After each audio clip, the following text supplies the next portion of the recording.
Hello, fifth graders. Welcome back to music class. I know that I got some amazing responses from our playlist project the last time I got to talk to you guys.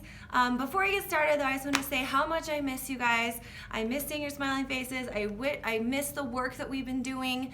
But I am so proud, especially of those kiddos that have interacted with me and have sent me their work.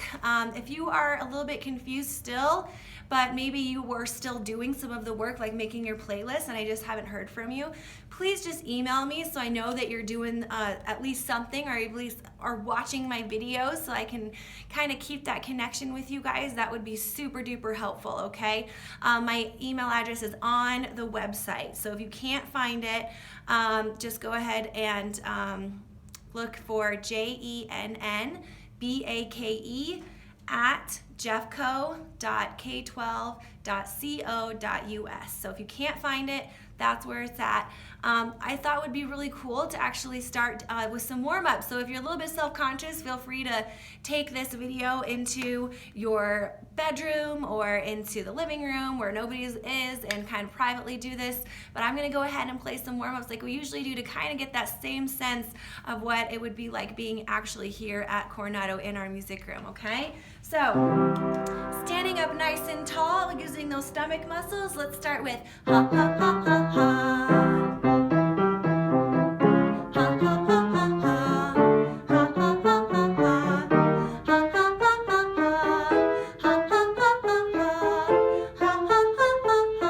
Very good, and nice, relaxed.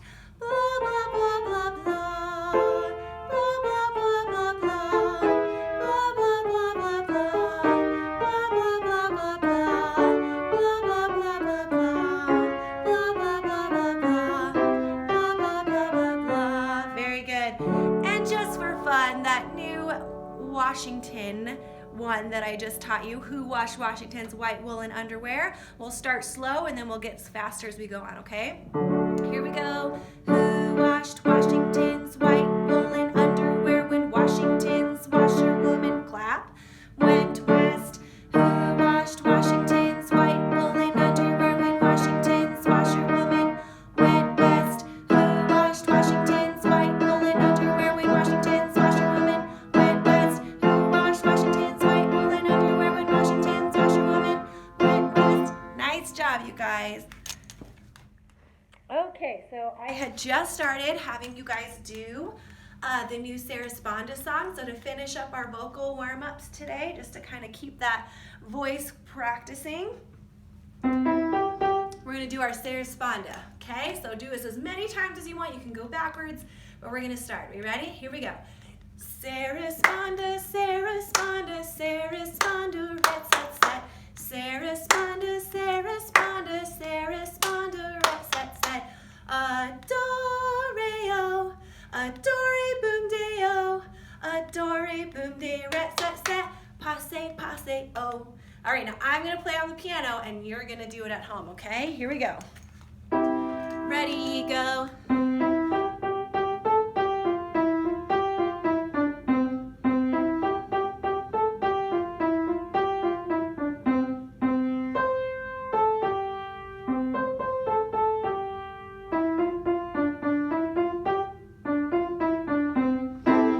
Oh my gosh, I bet you guys did an awesome job. Thank you.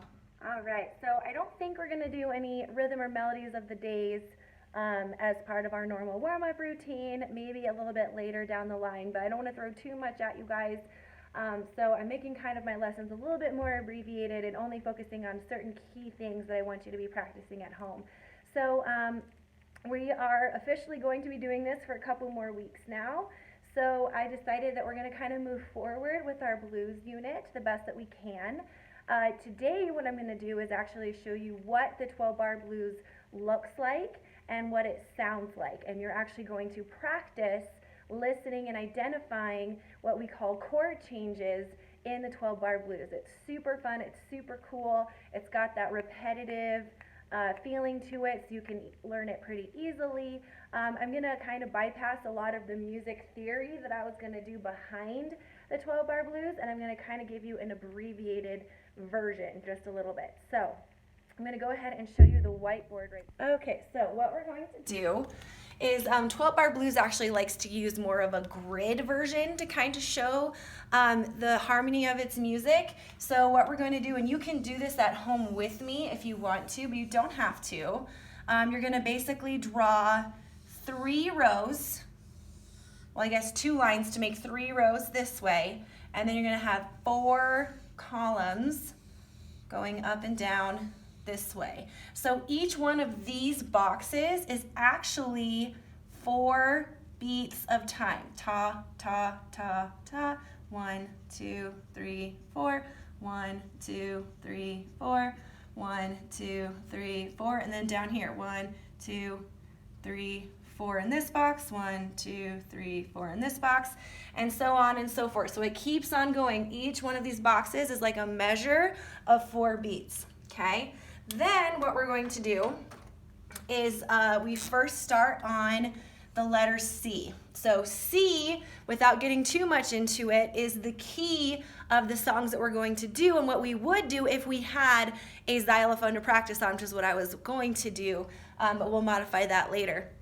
But when we have the note C, that is our key. That's gonna pop up a lot in the song. It's gonna start with it, it's gonna end with it. C is like the most important kind of home base of the 12 Bar Blues that we're going to be practicing and listening to. So it's 4 beats of C, and then it's 4 beats of C again, and then 4 beats of C, and then 4 beats of C. So the whole first row is all gonna be playing on C and counting to 4. C, 2, 3, 4, C, 2, 3, 4. And we also call C 1. And we will talk about that in a second. I do Roman numerals, so I can also call it the 1 chord. So we have C, okay? Then in the second row, we need to move somewhere else. We're getting tired of hearing C all the time, right? So we're going to move to F, which we call the 4 chord. I guess I'll change these. I usually use Roman numerals, but you know what? I think we're just gonna do normal ones. So this is 1 here, and this is 4 here for F, and we'll talk about that in a second.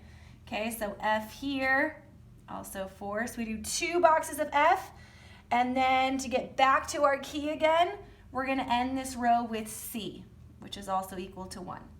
Okay? Then for the last row, we're going to change to a different letter, to G, which we say is 5, okay?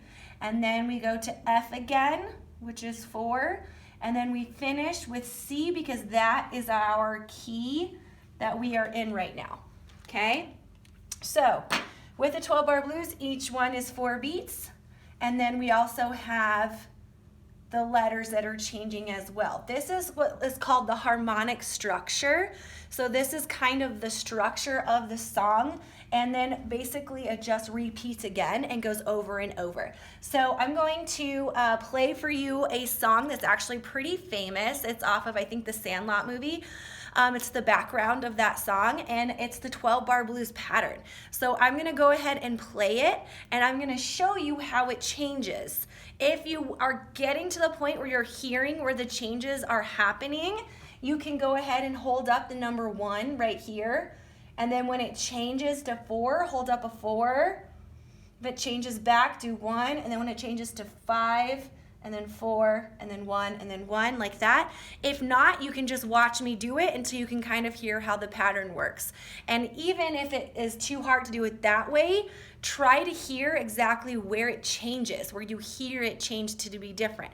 I'm gonna explain it through one time, then when it repeats, I'm gonna stop talking and I'm just gonna point so you can hear it, okay? I also attached this video onto my website for you to practice on your own as well, okay?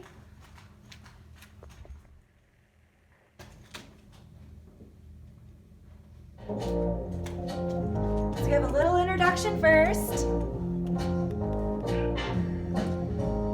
1, 2, 3, 4. 1, 2, 3, 4.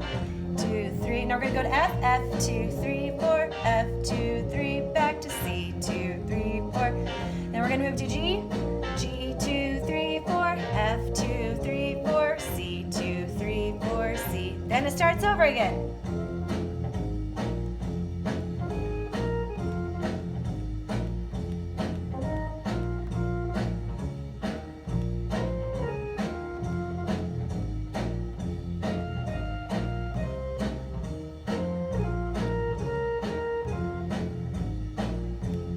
repeats again. 1, 2, 3, 4. 1, 2. Keep counting. 1, 2, 3, 4. 1, 2, 3, 4. 1, 2, 3, 4. 1, 2, 4. 1, 2, 3, 4. 1, 2, 3, 4. G, 2, 3, 4. F, 2, 3, 4. C. Good. So you can do it on your own. Go.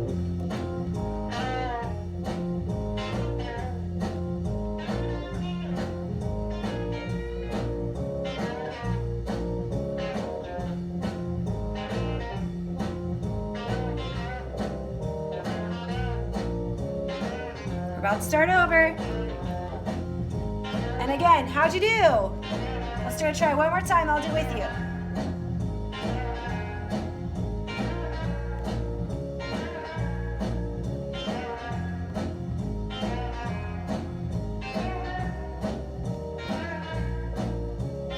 C, 2, 3, 4. C, 2, 3, stop.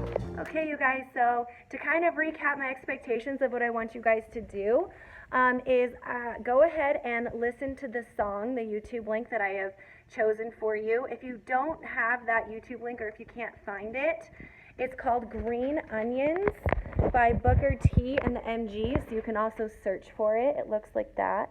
It's all backwards, but you can kind of tell, right?